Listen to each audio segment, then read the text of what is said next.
menciptakan kehidupan. Kau juga meneduhkan badai yang memporak-porandakan kehidupan.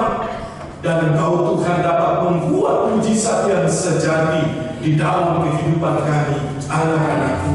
Itu sebabnya kami datang meninggikan Tuhan, menyembahkan Tuhan, menyembah Tuhan Allah yang sejati di dalam Tuhan Yesus Kristus. Terima kasih Tuhan. Maka saat ini kami hendak Tuhan berjumpa lagi dengan kebenaran firman-Mu. Itulah kebenaran yang memerdekakan. Itulah kebenaran yang menuntut langkah kami hidup di dalam anugerah. Terima kasih Tuhan. Maka biarlah Kau memberkati saat ini, waktu ini. Biarlah kami Tuhan mengalami perjumpaan dengan Kau melalui kebenaran firman. Roh Kudus hadir di tengah kami dan berfirmanlah Tuhan, sebab kami sedia untuk mendengarkan dan melakukannya. Haleluya. Di dalam nama Tuhan Yesus yang kami percaya, kami berdoa. Amin. Amin. Shalom Bapak Ibu Saudara. Puji Tuhan, kita sudah berada di bulan yang kedua, ya. Rasa-rasanya kok baru 1-2 hari sekarang sudah bulan kedua, ya. Iya, bahkan di gereja kita pun pohon Natal masih ada. Walaupun biasanya Natal sudah kita, mungkin sore dia sudah tidak ada di tempat ini. Karena kita masih merasa, ya, beberapa peristiwa waktu-waktu ini kita masih merasa dengan suasana tahun baru, ya. Minggu lalu ada perayaan juga, dan kita melihat suasana ada banjir, tapi ada sukacita, ada sesuatu yang Tuhan buat bagi kemuliaan Tuhan.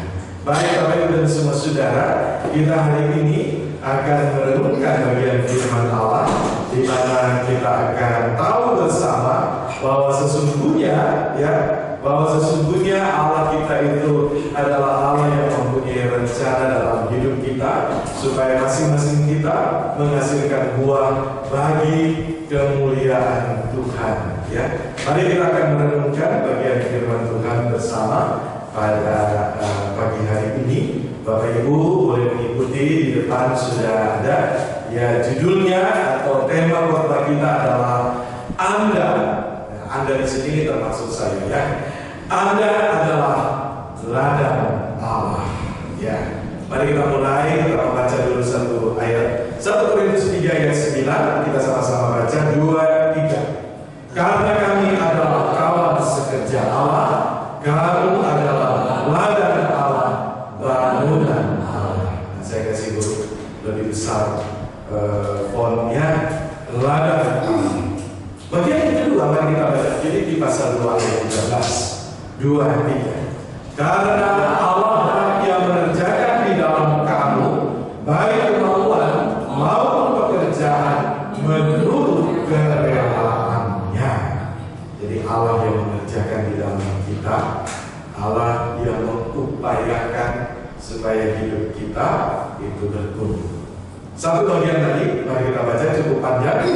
Yohanes pasal 15 ayat 5 sampai ayat yang ke-8. 2-3. Akulah pokok anggur dan kamulah ranting-rantingnya. Barang siapa tinggal di dalam aku dan aku di dalam dia, ia berbuah banyak. Sebab di luar aku kamu tidak dapat berbuat apa-apa. Barang siapa tidak tinggal di dalam aku, ia dibuang keluar seperti ranting dan menjadi kering. Kemudian dikumpulkan orang dan dicampakkan ke dalam api, lalu dibakar. Jikalau kamu tinggal di dalam aku dan firman-Ku tinggal di dalam kamu, minta apa saja yang kamu kehendaki, dan kamu akan menerimanya.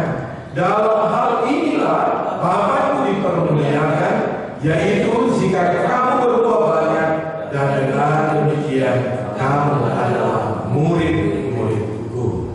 Baik, puji nama Tuhan.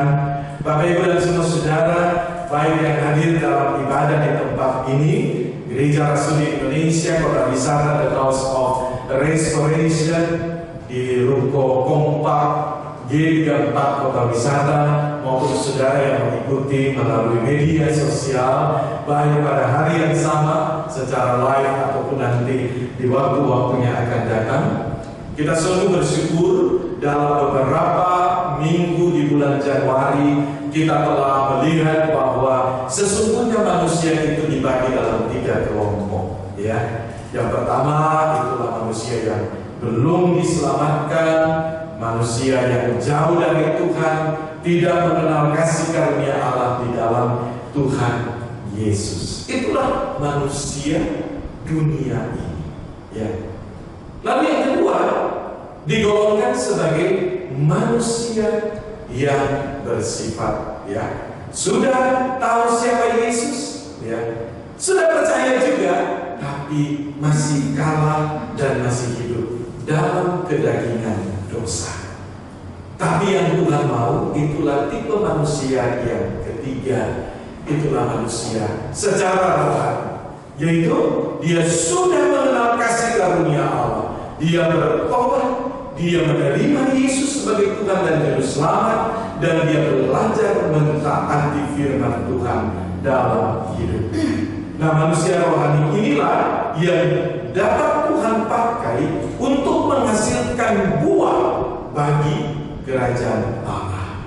Nah, itu sebabnya di minggu yang lalu kita sudah sama-sama mendengarkan firman Allah, di mana, ya, manusia itu ketika dia akan memulai kehidupan baru sebagai manusia rohani, maka dia menjadi bayi rohani, ya. Kemudian dia akan bertumbuh menjadi dewasa rohani. Maka orang seperti itulah yang dapat dipakai oleh Allah menghasilkan buah-buah bagi kerajaan Allah. Nah, bagaimana itu bisa terjadi? Ya, bagaimana itu bisa terjadi? Ya, tentu saja dia harus masuk dalam proses yang Allah kerjakan dalam hidupnya. Nah, proses itu Alkitab menggambarkan gereja dan orang percaya dalam beberapa bentuk, ya.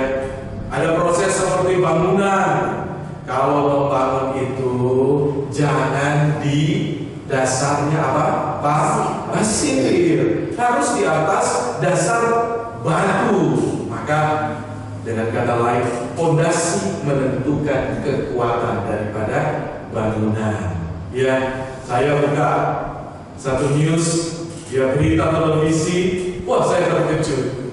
Karena apa? Karena ada seorang ketua RW hanyut. Saya tidak tahu hari ini sudah ditemukan belum. Ya. Rumahnya di pinggir sungai, jadi di daerah aliran sungai. Beberapa waktu lalu sungai begitu kencang, hujan deras sekali, dan akhirnya air naik sampai ke belakang rumah, masuk air yang kencang. Dia ingin mengangkat barang-barang yang ada di belakang. Istrinya udah teriak, ya, sudahlah Pak, nggak usah, ayo cepat, kita keluar mengungsi. Tapi bapaknya bilang, nah, tinggal satu ini. Tapi ketika dia mencoba melangkah, dia terpeleset dan tercebur ke air yang begitu deras, dan akhirnya belum ditemukan. Ya, jadi bangunan pondasi menentukan kekuatan. Air sekencang apapun, kalau pondasinya luar biasa, pasti tidak akan, ya, tergerus. Ya, kita tahu ada pengukuran minyak lepas pantai. Wah, itu dalam sekali, ya. Ombak kencang, tapi dia tidak runtuh. Ada kalanya juga gereja dan orang percaya digambarkan dalam bentuk kebun. Dikatakan kebun anggur.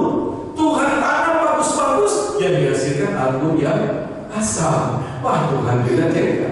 Langsung disabit, langsung dibuang karena tidak sesuai harapan. Orang percaya tidak menghasilkan sesuatu yang memuliakan Tuhan. Tapi juga gereja dan orang percaya juga digambarkan sebagai orang bijaksana dan orang bodoh. Ada 10 orang, 5 bijaksana, 5 bodoh. Maka dibentuk supaya menjadi bijaksana. Ada juga gambaran domba yang hilang, anak yang hilang, dirham yang hilang. Ada juga gambaran lalang dan gandum. Tapi hari ini gambarannya adalah ladang. Baik, kita coba pikir ladang, ya. Ya, kita pikir ladang. Karena ada orang bingung, ladang dan kebun disamakan. Ya, bagaimana? Ladang dan kebun ternyata beda. Ya, kalau kita lihat gambar, yang satu ini adalah jagung.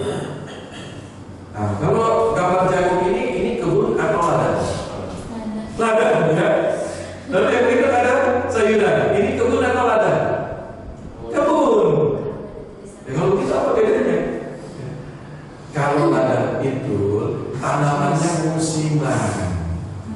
Ya, jadi musim tanam padi, musim tanam padi, tanam jagung, musim tanam jagung. Walaupun ada kalanya ada bilang kebun kelapa, itu bukan kebun, ya.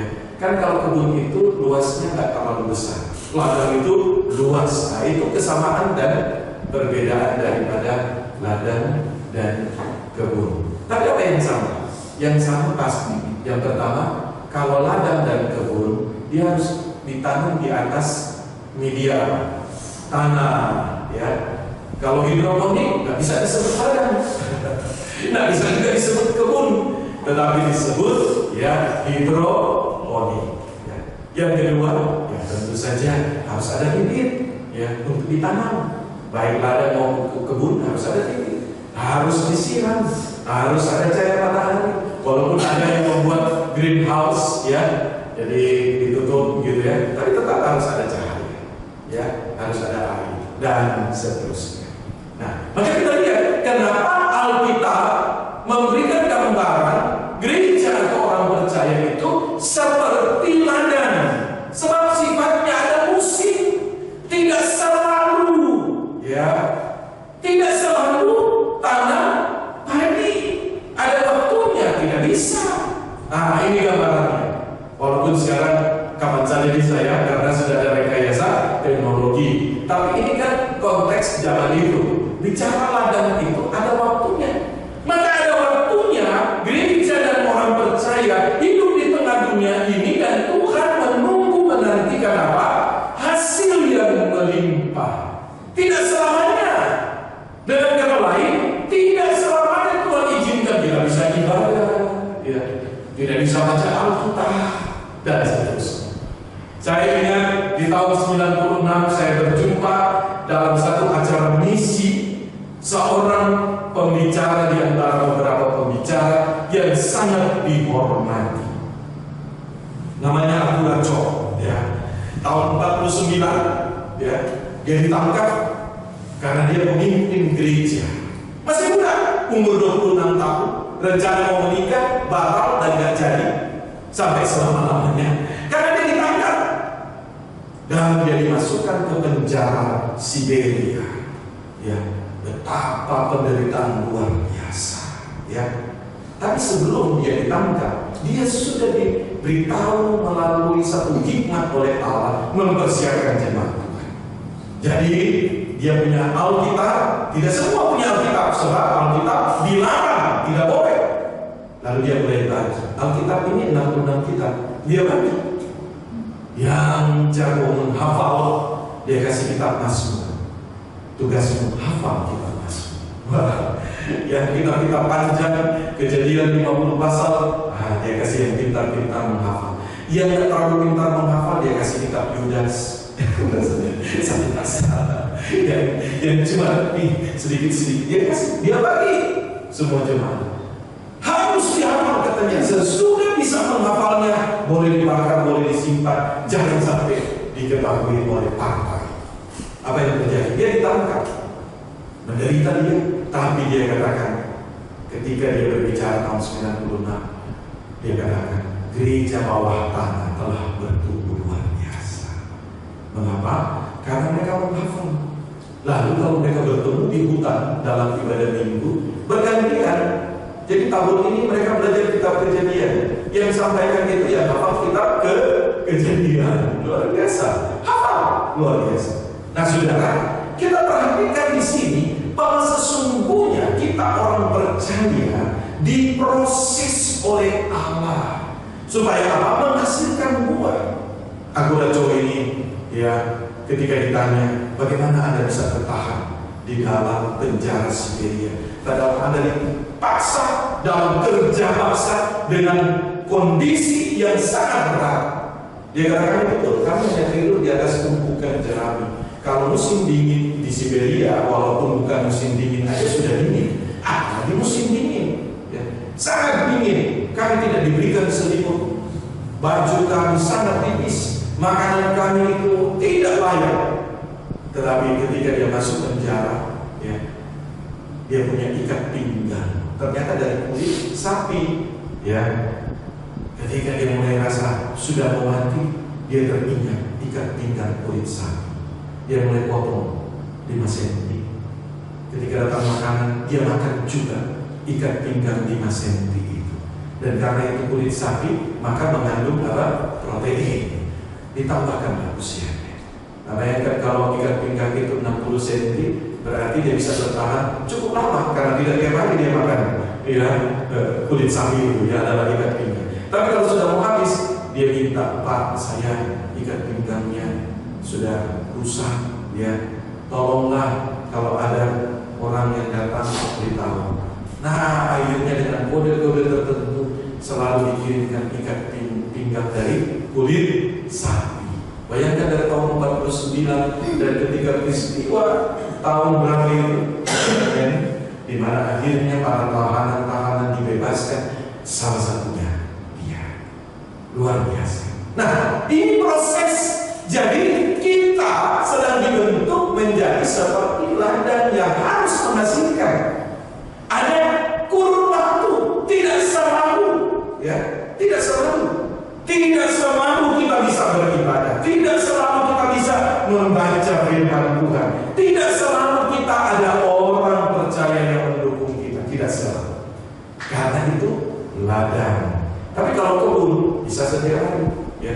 Siapa yang berkebun maka bisa ganti-ganti tanamannya dan seterusnya. Dan kalau kebun itu dipelihara dengan sangat intensif, kebun itu terus-terus. Tapi kalau yang namanya ladang, ya, tanam apa namanya, jagung, sesudah dia mulai besar, tidak terlalu diperhatikan karena semuanya sudah berjalan dengan baik. Hanya waktu saat dia masih kecil. Maka mari kita perhatikan. Kalau kita dikatakan Anda adalah ladang Allah, kita harus perhatikan hal-hal apa yang harus kita lakukan supaya kehidupan kita menjadi seperti ladang yang diharapkan oleh Tuhan. Yang pertama, sebagai ladang Allah, benih firman Allah yang harus ditabur. Ya, Allah itu hidup kita ini indah dan produktif, saudara. Menerima kebenaran ilahinya sebagai yang berkuasa akan menghasilkan perubahan dalam hidup kita. Jadi yang harus ditabur di ladang Allah itu adalah firman Allah. Ya, firman Allah. Ada yang selalu katakan begini, aduh saya ini pikiran saya terus kacau, ya, terus kacau pikiran saya sulit konsentrasi. Nah, pertanyaannya, apa yang dimasukkan ke dalam pikiran?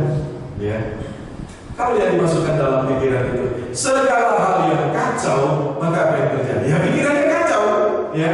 Tapi kalau yang dimasukkan dalam pikiran kita hal-hal yang sejahtera, yang damai, pasti pikiran kita damai. Ya.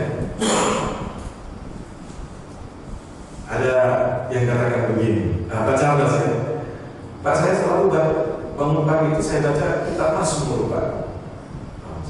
Puji Tuhan, karena kitab Mazmur itu kitab sastra, ya, puisi, ya. Nah, ini selalu mempengaruhi hati dan pikiran. Nah, boleh jadi damai. Ya, maka saya belum dengar Pak Charles maki-maki orang, belum, ya. Jangan-jangan nanti, misalnya. Tidak. Kalau orang yang hatinya tenang, pikirannya tenang, pasti dia dapat mengelola emosinya dengan baik. Saudara, ini sangat penting. Kalau benih firman Allah yang ditaburi di ladang Allah, yaitu diri kita, maka pasti akan ada buah yang baik. Amin. Nah, ini sangat penting. Saya dan saudara, kita berada dalam kehidupan yang serba cepat. Orang maunya cepat, orang mau cepat ada hasil, orang mau cepat tiba di tujuan, orang semuanya mau cepat. Makan pun cepat, ya. Kalau boleh makan itu jadi seperti pil atau tablet, ya. Sekali kak langsung minum air kenyang, ya. Kan suka begitu, serba cepat. Tetapi kenyataan tidak seperti itu. Maka muncullah kondisi stres, merasakan tertekan, ada banyak beban dan sebagainya, membuat kita akhirnya hidup dalam kondisi-kondisi yang mudah sekali panik, mudah sekali marah, mudah sekali kita merasakan frustrasi dan sebagainya. Itu sebabnya ladang Allah, diri kita harus ditaburi oleh benih firman Allah. Ya, jadi mari Bapak Ibu, gak apa-apa satu hari satu ayat. Yang penting betul-betul itu ada dalam kalau kita membaca firman Allah dengan ingin sungguh-sungguh memahami untuk dapat dilakukan. Pasti kita akan menjadi ladang Allah yang menghasilkan buah bagi kerajaan Allah. Yang kedua, ya, kalau kita memperhatikan yang Tuhan maukan supaya menghasilkan tuah yang banyak dari 3 bagian firman kami. Maka yang kedua, kita harus tekun untuk memelihara. Gambarannya seperti tumbuhan ini ya. Bayangkan saudara, ini dari biji, kemudian dia tumbuh keluarkan, dia punya akar ke bawah, kemudian tunas ke atas. Ladang tidak dapat tumbuh secara kebetulan atau otomatis, tidak bisa. Ya, tanaman perlu dipelihara, disiram, dipupuk. Begitu juga orang-orang percaya perlu memelihara kasih sayang, ya, cita-cita dan kerinduan yang ditanamkan oleh Roh Kudus. Nah, inilah yang disebut dengan tetap mempertahankan visi dalam hidup kita. Ya, kita yang sudah umur di atas 50 tahun, kadang-kala menengok ke belakang, kita sudah lewati banyak hal.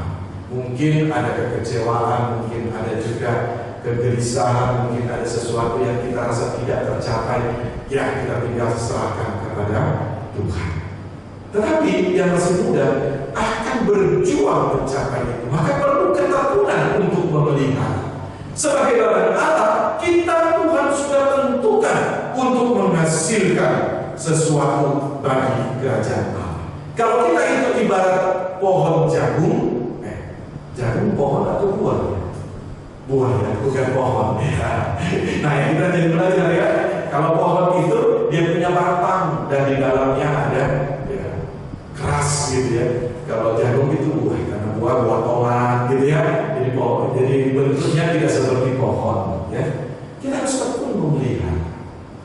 Yang masih muda punya tujuan, tekun dalam tujuan itu supaya Allah dapat mengerjakan. Kalau Tuhan menentukan kita seperti jagung, maka jangan satu pokok jagung itu hanya satu buah, jangan. Oh, sekarang banyak sekali yang jenis-jenis yang baru ya bisa sampai satu pokok itu minimal 6 buah, ada yang sampai 10, sehingga 1 hektar berapa ton hasilnya, luar biasa. Ya, saya pernah pergi ke Provinsi Gorontalo, salah satu penghasil jagung terbesar di Indonesia. Saya lihat luar biasa, satu daerah itu jagung semua. Ya, saya dalam hati berapa tahun saya makan popcorn baru habiskan jagung itu kan? Karena sangat banyak. Ya. Nah, tetapi ini membutuhkan ketekunan sehingga hasilnya melimpah. Tapi yang ketiga, Allah mau kita menjadi ladang yang menghasilkan buah yang besar. Tapi yang ketiga, kita harus lindungi dari musuh. Ya, kalau ladang itu banyak musuhnya. Ini salah satu aja ini gambaran ada musuh. Ya, ini binatang pengerat ini. Ya, kalau datang belalang, saya pernah nonton di YouTube ya. Waduh, rupanya teknologi di Cina ya. Karena apa? Itu dari India, itu belalang dia terbang melewati pegunungan luar biasa, ya, dan bisa makan semua hasil pertanian.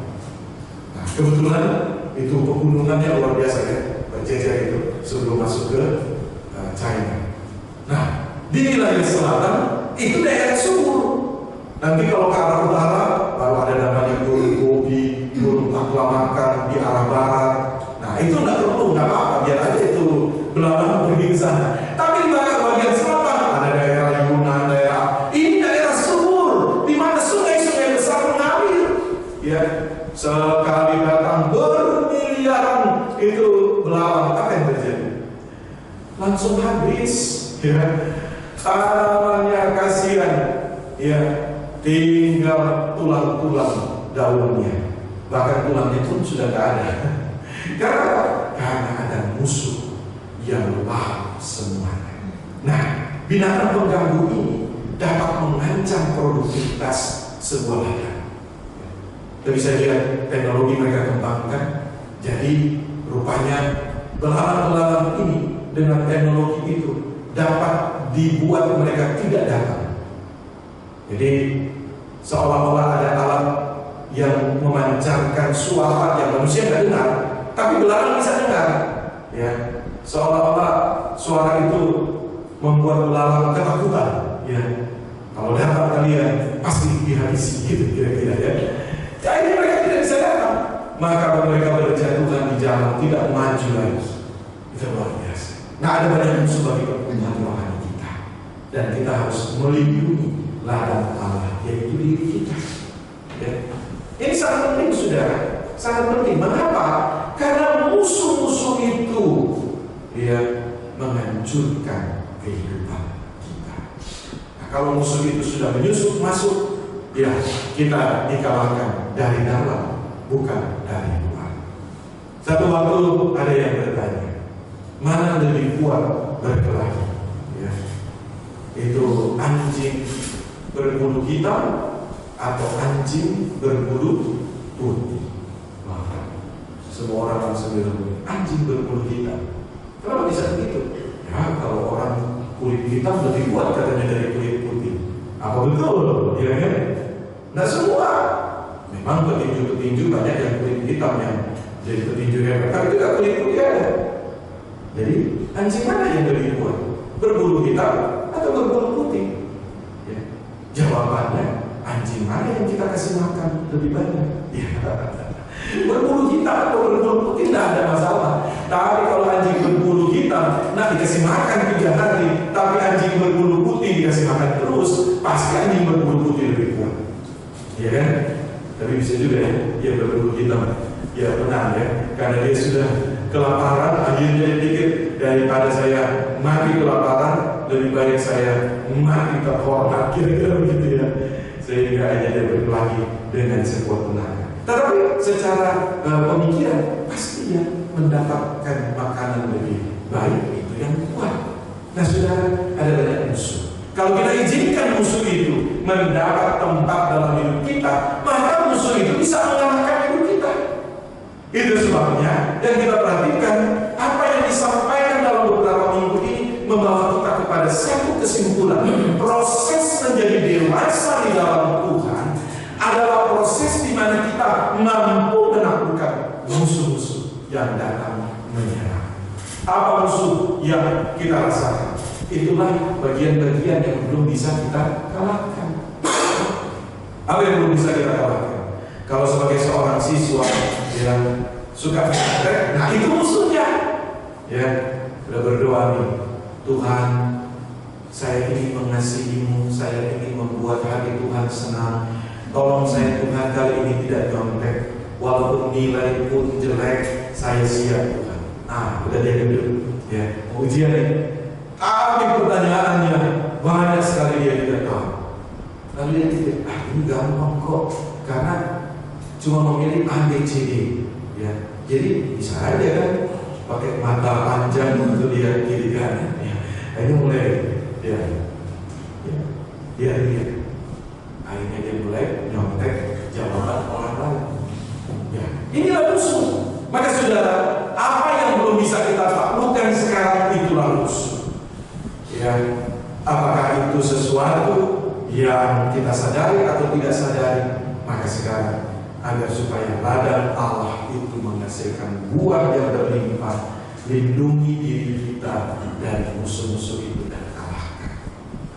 Kemudian yang keempat, mari kita perhatikan. Kita harus ketahui semua sumber bantuan yang tersedia. Ya, kita harus tahu. Agar tanaman bertumbuh baik perlu saran dan pertimbangan dari ahli. Maka setiap kita membutuhkan bantuan dari saudara seiman untuk bertumbuh menuju kedewasaan rohani. Gak bisa kita tumbuh sendiri, gak bisa. Sebab apa? Ada banyak kondisi keadaan yang kita membutuhkan orang lain. Itu sebabnya firman Allah katakan agar jangan menjauhkan diri dari persekutuan. Ya. Ada orang menjauhkan diri dari persekutuan, penyebabnya apa? Kekecewaan. Ya, nah, saya sih nggak kecewa sama Tuhan, tapi saya kecewa sama Pak Pendeta. Bisa kan? Saya sih nggak kecewa sama Pak Pendeta, tapi saya kecewa sama Ibu Pendeta. Bisa juga. Ya, saya sih nggak kecewa sama gereja, tapi saya kecewa ya dengan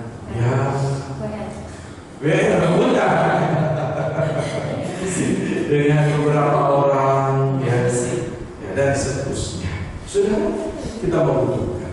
Justru ketika kita kecewa, disitulah Tuhan tunjukkan. Berarti bagian itu masih harus diperbaiki. Sebab apa? Kasih menutupi pelanggaran. Kemudian, kalau orang masih mengecewakan kita, artinya kasih kita belum sempurna. Memang tidak pernah sempurna, tapi kita terus belajar untuk semakin disempurnakan selalu. Kita nyanyikan lagu, "Ku mau seperti Yesus, disempurnakan selalu." Selalu, bukan kadang-kadang. Lagi mood enak, mau disempurnakan. Lagi dompet tebal, mau. Tapi sudah moodnya nggak enak, dompet kosong, mau Tuhan, itu nggak bisa, ya. Nah, kita membutuhkan saudara-saudara seiman. Selain kita punya keluarga, saudara kantor, kita membutuhkan persekutuan untuk kita boleh dapat bertumbuh. Tidak ada orang yang tidak pernah kecewa, ya. Tidak ada orang kecuali Yesus, ya. Dia hanya bertanya, "Bapa, mengapa engkau meninggalkan aku?" Itu adalah kondisi pergumulan yang paling berat, karena kematian sudah ada di depan mata. Jadi dia ingin pada saat dia mati didampingi, tapi tidak mungkin, sebab dia harus menerima segala dosa manusia, dan Allah tidak bisa bersatu dengan dosa. Dan kemudian ladang itu harus selalu diperhatikan, ditambah nutrisinya. Ini Pak petani lagi apa ya? Pupuk pemupukan. Ini di Indonesia masih begini. Kalau di negara lain pemupukan nggak lagi begini. Petani harus pakai topi, harus taruh pupuk, entah NPK, pupuk urea atau apa, ambil sedikit-sedikit dan taruh. Yang pas kena, jadi besar. Yang tak kena, tetap kecil, gitu ya. Menambah nutrisi. Tanaman membutuhkan tambahan nutrisi melalui pemupukan agar bertumbuh dengan baik. Begitu juga kehidupan rohani, agar kita menjadi ladang Allah yang bertumbuh dengan baik. Ada doa, ada pujian, penyembahan, aktivitas rohani yang menambah nutrisi bagi rohani kita. Ini ketika kita menjadi ladang Allah, prosesnya seperti ini, supaya apa? Supaya kita tidak bayi rohani terus. Bayi rohani juga pasti dipedulikan oleh Tuhan. Betul ya? Kalau di rumah ada 3 anak, 1 bayi, 1 sudah anak, 1 sudah SD, yang lebih diperhatikan siapa? Yang bayi. Tapi saudara, bayi waktu masih kecil, masih bayi, memang imut-imut. Membuat kita senang. Tapi sudah umur 10 tahun masih bayi terus. Kira-kira bukan imut-imut lagi. Pasti kita bilang amin-amin. Karena apa? Tidak ada pertumbuhan. Nah, Allah mau terjadi pertumbuhan. Maka kita harus menambah nutrisi bagi kehidupan rohani kita agar bertumbuh, supaya kita nanti dapat menjadi dewasa, bukan lagi bayi rohani yang hanya diberikan susu terus. Tidak bisa makanan keras yang membuat pertumbuhan. Pak VC minggu lalu menyaksikannya. Karena orang tua baru, anak pertama dan satu-satunya, satu saat dikasih makan makanan dewasa. Waduh, katanya dibawa ke dokter marah sekali. Itu loh, kalau suami istri yang baru menikah itu tinggal sendiri, tidak ada orang tua. Kalau di kampung-kampung itu sangat bagus karena sudah diberitahu umur sekian boleh dikasih makan ini. Nanti umur sekian baru boleh dikasih sedikit pisang yang kecil itu dikerok sampai baru boleh dikasih Nanti terus sudah ada takaran dan aturan. Nah, Bapak Ibu dan semua saudara, penting sekali adanya nutrisi bagi rohani kita. Sebab apa? Kita berada di hidup yang sangat cepat saat ini. Segala sesuatu serba instan. maka terjadi masalah-masalah yang membuat kita dapat mengalami kemunduran. Hari ini kita belajar, kita menjadi orang Kristen dewasa. Sekarang Tuhan perlakukan kita seperti ladangnya, di mana Dia mau, ya, dalam satu musim ini Dia sedang mengerjakan di dalam kita sesuatu perkara untuk kemuliaan namanya. Ya. Itu sebabnya kita menghasilkan banyak hal dalam kehidupan kita. Ada musim di mana kita Tuhan buat jadi sibuk sekali untuk mengerjakan apa yang Dia mau. Tapi ada waktu di mana Tuhan mau kita berdiam diri karena fondasi kita diperkuat kembali, ya, untuk kemuliaan Tuhan. Maka kita simpulkan, ya, ladang Allah yang menghasilkan buah yang melimpah itu harus memperhatikan 5 hal ini. Yang pertama, benih firman Allah, ya, benih firman Allah. Biarlah terus itu ada dalam hidup kita. Yang kedua, tekun memelihara. Yang ketiga, lindungi dari musuh. Yang keempat, tahu sumber bantuan. Dan yang kelima, tambahkan nutrisi. Hari ini kalau saudara merasa, waduh, saya ini nutrisinya sudah sangat kurang, ya, sudah lemas, ya, mungkin ada yang bilang, kamu minumlah Hemavitol, ya. Kamu perlu minum B-C supaya jadi, tambahkan nutrisi. Mungkin pulang dari tempat ini kalau rasanya lemas, ya, kurang bertenaga, ya, kurang, singgah, ya, ada mall, di mall sana cari makanan-makanan yang ada Chinese food, ada Japanese food, ya, dan food yang lain, ya, yang sehat, yang bergizi. Tinggal tergantung dompet saudara. Ketika saudara makan, dapat energi yang luar biasa. Kemarin saya rasanya sudah capek sekali. Pagi-pagi saya dengan segala macam aktivitas.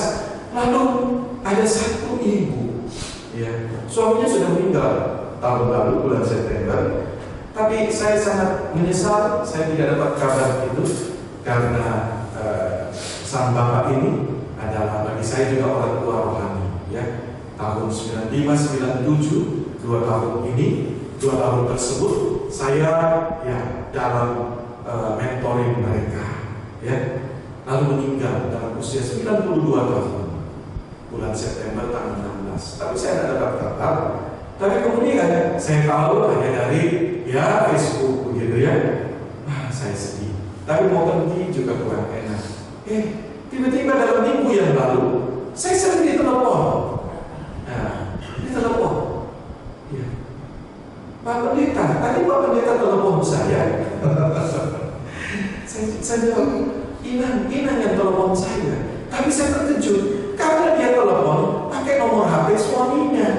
Padahal dulu saya WA nggak dibalas, pakai nomor telepon gitu, ya, telepon nggak diangkat, karena sang suami ini sudah jadul, ya, walaupun punya HP tapi tidak gunakan. Kalau mau telepon rumah, karena dia terbiasa telepon itu bunyi, kring, wah, di dapur pun bisa dengar. Kalau kita HP kan, ya, ada kalanya mode senyap, ya, seperti sekarang. Nanti pulang, ada kalanya saya buka, bawa HP saya itu mode senyap, karena rekaman kan, jadi harus ini, karena ada detiknya hilang. Nah, ada kalanya 2 hari baru saya ingat, mode senyap saya bermain ini, dan ada sekali WA, ada yang telepon, saya tidak tahu, karena lupa untuk diaktifkan kembali. Nah, sudah, ketika kami akhirnya datang, setelah dia telepon, saya pikir kita harus kunjung. Ya. Saya rasa sudah capek sekali, tapi tiba-tiba dia telepon. Pak Pendeta Johnson, tadi telepon saya, ya. Saya tidak telepon. Setiap kali dia bilang saya telepon dia. Hanya saya bilang, pas Ibu Mary pulang dari sekolah anak-anak, ayo kita kunjungi beliau. Saya dalam hati saya rasa capek sekali. Saya makan dulu, makan saya banyak juga. Ya.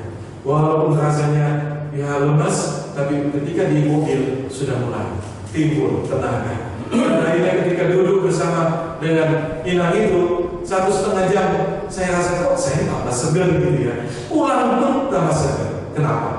Sudah makan 4 sehat, nggak 5 sempurna, nggak minum susu, hanya 4 sehat. Tapi itu sudah jadi buah, sudah laris. Ya, kita, ya, dalam proses pendewasaan ini, mari kita menjadi bertambah buah. Masalah masih ada. Tapi kita tahu sumber yang dapat menolong kita ada senantiasa. 1 kali 24 jam, dia 7 hari dalam seminggu, dia 31 hari dalam sebulan, 365 hari dalam setahun, bahkan sampai kekal dia dapat menolong kita. Amin. Maka mari tahun 2025 ini kita menjadi bertumbuh di dalam Tuhan, sebab kita ladang Allah, kita akan menghasilkan doa yang bagi kemuliaan. Saudara mulai menjadi saksi Tuhan bagi orang lain, ya. Saudara terus akan mendoakan orang-orang tertentu supaya mereka juga satu saat boleh mengalami anugerah Tuhan. Tuhan Yesus memberkati kita. Amin, saudara. Mari tundukkan kepala.